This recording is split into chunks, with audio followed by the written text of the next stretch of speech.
Hello students, आज हम लोग टॉपिक देखेंगे रिलेशन और टाइप ऑफ रिलेशन के बारे में। ठीक है, पिछली वीडियो में हमने देखा था ordered pair and Cartesian product. तो आज की वीडियो शुरू करते हैं और आज का टॉपिक होगा रिलेशन।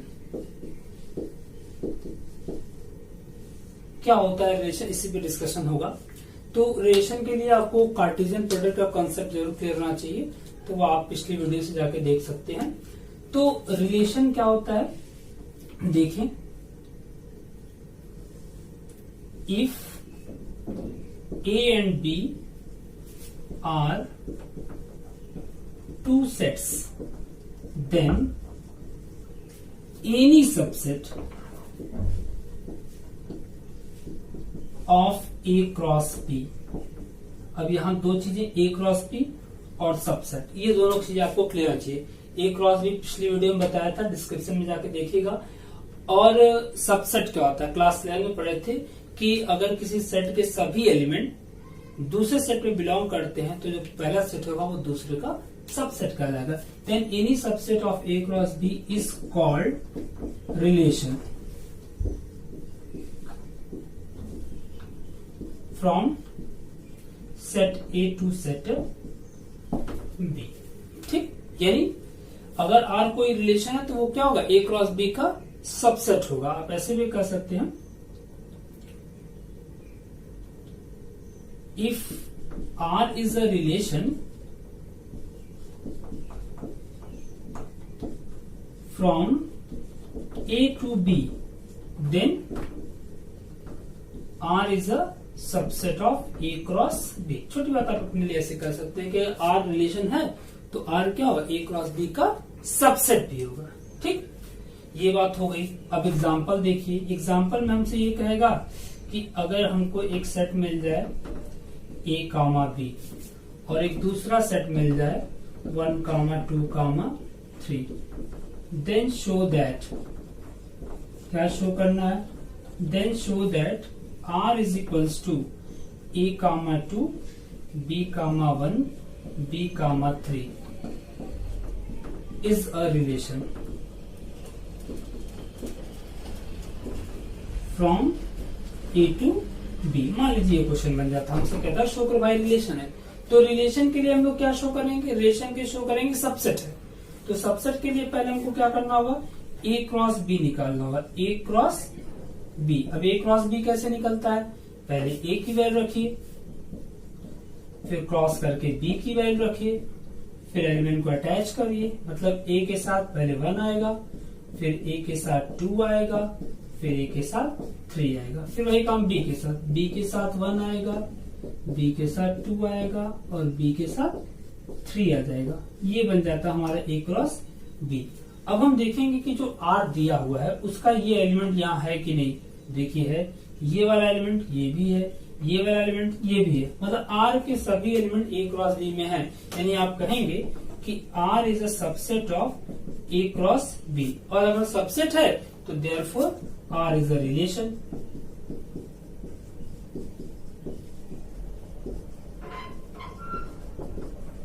ये मैटर बनता है, R is relation from A to B. बच्चा ऐसे भी देख सकता है कि जो रिलेशन, जिसको रिलेशन पूछा गया उसके जो पहले एलिमेंट्स हैं वो पहले सेट से हो और जो दूसरे एलिमेंट्स हैं वो दूसरे सेट से हो। अगर ऐसा भी होता तब भी आप कहिए कि रिलेशन है। ये आपका रिलेशन, और कैसे आप रिलेशन को आइडेंटिफाई करेंगे। ठीक, तो अब बात करेंगे types of relation, types of relation की। तो टाइप्स ऑफ रिलेशन का क्या मैटर है, टाइप्स ऑफ रिलेशन से पहले थोड़ा सा पहले एक चीज और देख लें, नंबर ऑफ, कितने रिलेशन बनेंगे, नंबर ऑफ रिलेशंस। तो दिस इक्वल्स होता है 2 to the power pq, where number of a is equals to p and number of b is equals to q। मतलब सेट a में p एलिमेंट और set b में q element है, तो a से b में 2 to the power p into q relations total बनेंगे। ठीक, ये आपका रिलेशन से लेके हो गया। अब चलते हैं हम लोग टाइप्स ऑफ रिलेशन में डिस्कशन करते हैं।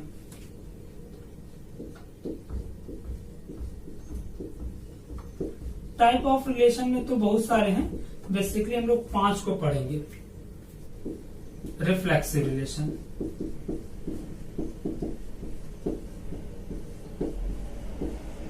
क्या होता है रिफ्लेक्सिव रिलेशन? रिफ्लेक्सिव रिलेशन होता है कि if a relation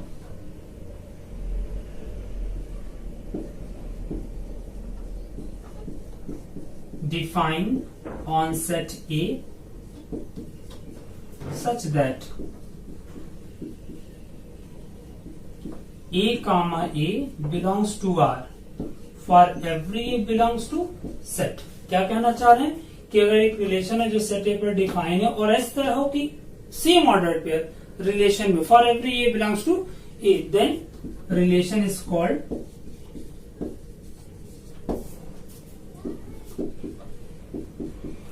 reflexive relation. तो इसमें आपको ध्यान देना होगा कि सेट में जितने भी एलिमेंट हो सबके सेम ऑर्डर पेयर होने चाहिए। एग्जांपल देख लेते हैं। अगर सेट ए हम लोग बना लेते 1, 2, 3, तो जो रिलेशन रिफ्लेक्सिव होगा उसमें 1, 1 भी रहेगा, 2, 2 भी रहेगा, 3, 3 भी रहेगा। इसके अलावा अगर कोई अदर भी ऑब्जेक्ट्स है तो उसका कोई हमसे मतलब नहीं है, लेकिन रिफ्लेक्सिव होने के लिए क्या होना चाहिए? सेम ऑर्डर पेयर जरूर, सेम ऑर्डर पेयर जितने एलिमेंट है सबके सेम ऑर्डर पेयर जरूर हो, तब ये रिफ्लेक्सिव होगा। अगर कोई रिलेशन ऐसा बनता है 1, 1 है, 2, 2 है और 3, 2, 3 है, मान लें ऐसा कुछ, तो क्या ये रिफ्लेक्सिव है? तो इसमें 3, 3 मिसिंग है, दैट्स वाई ये रिलेशन आपका रिफ्लेक्सिव नहीं होगा। रिफ्लेक्सिव होने के लिए क्या होना चाहिए? जितने भी एलिमेंट है सबका सेम ऑर्डर पेयर हो, तभी रिलेशन आपका क्या कहलाएगा? रिफ्लेक्सिव कहलाएगा। ठीक, चलिए सेकंड टाइप की तरफ चलते हैं, जिसको कहते हैं सिमेट्रिक रिलेशन। दूसरा सिमेट्रिक रिलेशन। तो सिमेट्रिक की क्या डेफिनेशन बनती है? देखिए, a relation define on set A such that, क्या कंडीशन है? A comma B belongs to R implies B comma A also belongs to R. मतलब जो ऑर्डर्ड पेयर हो उसका रिवर्स भी हो, तो उस केस में रिलेशन जो होगा सिमेट्रिक कहलाएगा। For every A comma B belongs to set, then relation is called symmetric.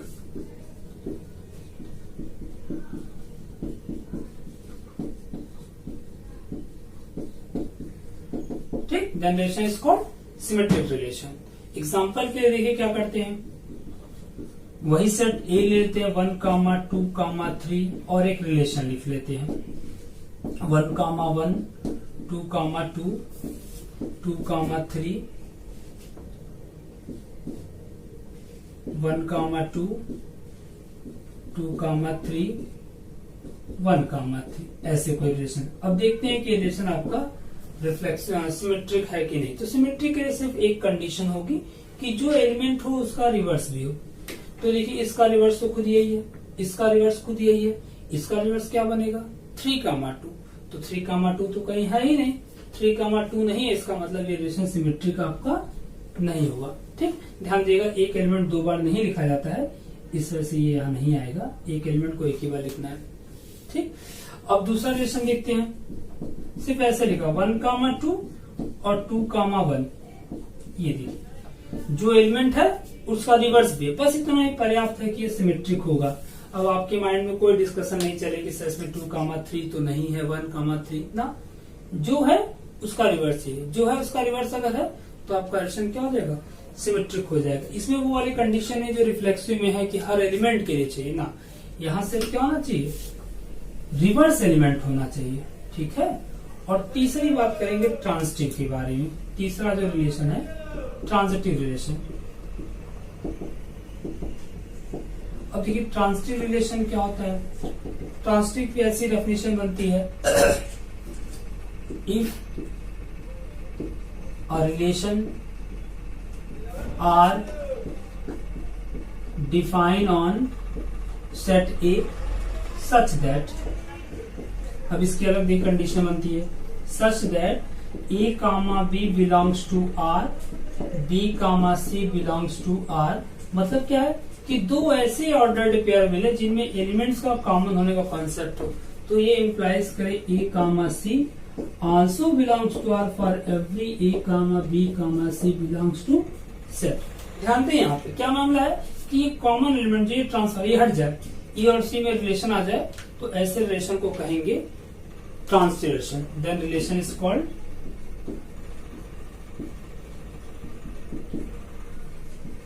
Transitive relation. ठीक, ये ट्रांसिटिव रिलेशन। जहां तक एग्जांपल की बात करते हैं, एग्जांपल में एक सेट ले लेते हैं हम लोग 1, 2, 3 और एक रिलेशन लिख लेते हैं 1, 2, 2, 3 और 1, 3। अगर आप देखें इसको तो इसमें कॉमन एलिमेंट का कॉन्सेप्ट है और ये ट्रांसफर क्या बनाएगा 1, 3। अगर ऐसा होता है तो फिर रिलेशन आपका क्या होगा, ट्रांसिटिव होगा। तो ये तीन बेसिक रिलेशन है, टाइप ऑफ रिलेशन, जिनको आपको जानना चाहिए, रिफ्लेक्सिव, सिमेट्रिक एंड ट्रांसिटिव। बाकी भी हैं तो मेन हमको इसी का काम पड़ेगा जब न्यूमेरिकल सॉल्व होगा तो इनको आप जानते रहिए, रिफ्लेक्सिव, सिमेट्रिक और ट्रांसिटिव क्या होते हैं। इसके अलावा एक तीसरा चौथा रिलेशन जो आप जानेंगे वो है आइडेंटिटी। इसकी भी थोड़ा जरूरत पड़ेगी, आइडेंटिटी रिलेशन। अब आइडेंटिटी रिलेशन क्या होता है, ये सेम रिफ्लेक्सिव जैसा होता है। तो डिफरेंस क्या है कि रिफ्लेक्सिव में सेम ऑर्डर पेयर होते हैं, उसके अलावा कुछ अदर भी होंगे, लेकिन इसमें ऐसा नहीं होगा। इसमें सिर्फ वही लोग रहेंगे जो सेम ऑर्डर पेयर हो। A relation defined on set A is said to be identity if A comma A belongs to R for every A belongs to set। अब देखिए सेम वही डेफिनेशन लिखी जो रिफ्लेक्सिव को लिखी, लेकिन बच्चे को आपको थोड़ा अलर्ट रहना है कि क्या मामला बनेगा। तो एग्जांपल की बात करते हैं, तो अगर कोई रिलेशन ऐसा है, एक सेट ले लेते पहले 1, 2, 3 और इसका एक रिलेशन लिखते हैं जिसमें 1, 1 है, 2, 2 है और 3, केवल सेम ऑर्डर्ड पेयर है। तो यही रिलेशन जो होगा ये क्या कहलाएगा, आइडेंटिटी कहलाएगा। अगर कोई अदर आ गया तो वो आइडेंटिटी नहीं होगा, इट मे बी रिफ्लेक्सिव या अदर काइंड होंगे। आइडेंटिटी कहेगा केवल सेम ऑर्डर्ड पेयर। ठीक, और इस आइडेंटिटी रिलेशन को रिप्रेजेंट करते हैं आई ऑफ ए से। आई सफिक्स में ए रहेगा, ए मतलब जो सेट का नाम है वही सफिक्स। अगर सेट बी होता तो आई ऑफ बी। ठीक, ये हो गया आइडेंटिटी का। ठीक है, इसके अलावा पांचवा जो है, जिन पांचों का हम पढ़ने वाले थे, तो 4 ये हो गए और पांचवा जो हमारा मिलता है वो मिलता है यूनिवर्सल।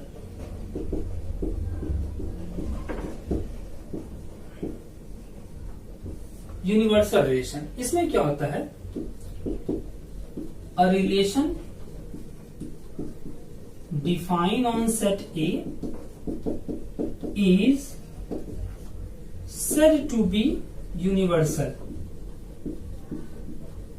if, इसकी कंडीशन क्या है, रिलेशन जो होगा वो खुद इक्वल होगा A क्रॉस A के। अगर A क्रॉस A के रिलेशन इक्वल हो तो वो कहलाएगा यूनिवर्सल। ठीक है, तो ये 5 काइंड आप याद रखिए, रिफ्लेक्सिव, सिमेट्रिक, ट्रांसिटिव, आइडेंटिटी और यूनिवर्सल। ये 5 काइंड आपको याद रखने हैं और इन पांचों में से जो पहले 3 हैं उनको मिला के एक रिलेशन कहलाता है जिसको कहते हैं इक्विवेलेंस रिलेशन।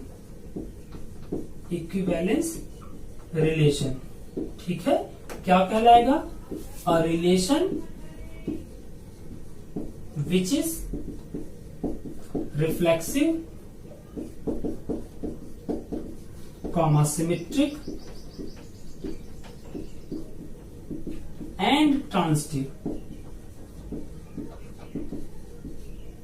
तो तीनों रिफ्लेक्सिव भी हो, सिमेट्रिक भी और ट्रांसिटिव भी हो, इज कॉल्ड इक्विवेलेंस रिलेशन।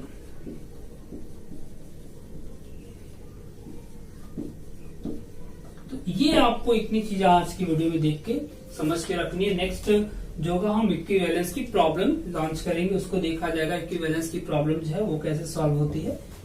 तो बस आज की वीडियो में इतना ही कि आप reflexive, symmetric, transitive, identity, universal और इक्विवेलेंस को देख लीजिए।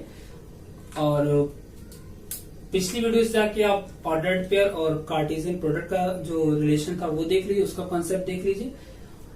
आगे इसका इक्विवेलेंस का रिलेशन लॉन्च करेंगे। ठीक है, थैंक यू फॉर टुडे।